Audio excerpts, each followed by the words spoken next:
is an SE trim level. It just came in on trade, so it's not been detailed yet. Hasn't been cleaned up. It's still going through the shop.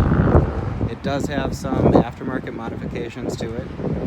Most of them are fairly superficial. So it has the wheels that are aftermarket. It also has pedal extenders on it, as well as an aftermarket shift knob that's a short shifter.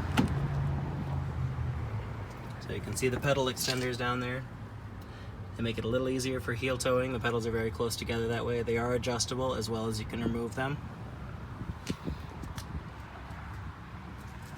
Just showing you the miles. So 39,297 miles on it as of right now.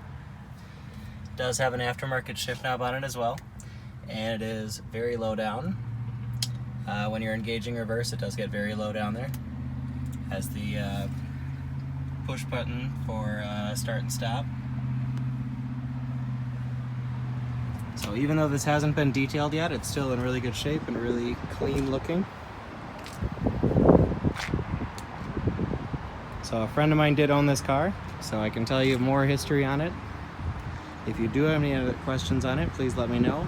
Again, this is David Berman with International Autos BMW in Milwaukee.